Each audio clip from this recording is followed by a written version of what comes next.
जय जगन्नाथ मु आपन को प्रियंकास किचन को स्वागत करुच्ची। आज आम बनवा माछ बेसर। प्रथम अल्प माछ नवा, अल्प लुण देवा, अल्प सोरिष तेल, हलदी गुंड, लंका गुंड एवं फाळे लेंबू आम माछरे चिपुड़ी देवा।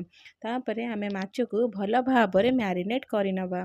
तापरे आम एक प्यान बसैबा, से अल्प सोरिष तेल देवा। तेल गरम हो गला परे सेतिरे आम अल्प लुण पकेबा। लुण भल से गरम हो गला परे सेतिरे आम गोटी गोटी करी माछ आम भाजी नवा।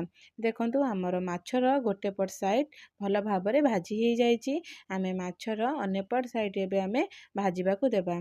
देखंतु मोर माछ गुड़िक भल भाव भाजी हो जाइए। एबे माछ गुड़िक आम प्यान रु काढ़ी नवा। एहीपर भाव में आम सबू माछ तक भाजी नवा। आम माछ बेसर पाई एबे गोटे मसला तैयारी करिबा। प्रथमे 2 चामच धला सोरिष नवा, 1.5 चामच कला सोरिष नवा, जीरा 1 चामच नवा, सुखिला लंका 3टी नवा, 15टी रसुण कला, अध इंचर अदा, गोटे पियाज और अल्प पानी दे मसलार पेस्ट बनाई दबा। एबे आमे जो प्यान माछ भाजी तिले सेतेरे अल्प आलू दबा। आलू रे लूण हलदी देबा।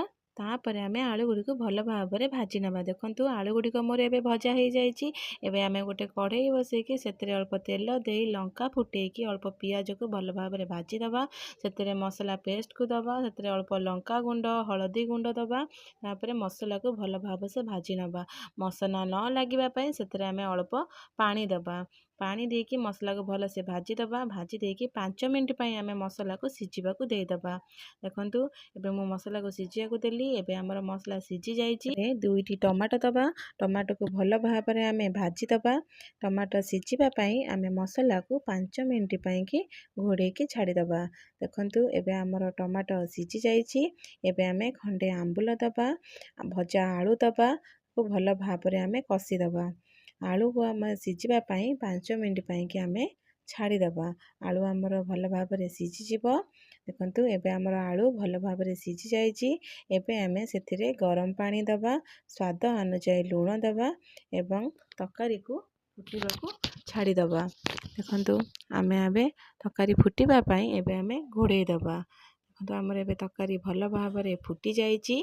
एबे आम सेथिरे भजा माछ सब पकई दबा। सेतिरे 2टी कंचा लंका फाड़ कर रखिथिबा देई दबा।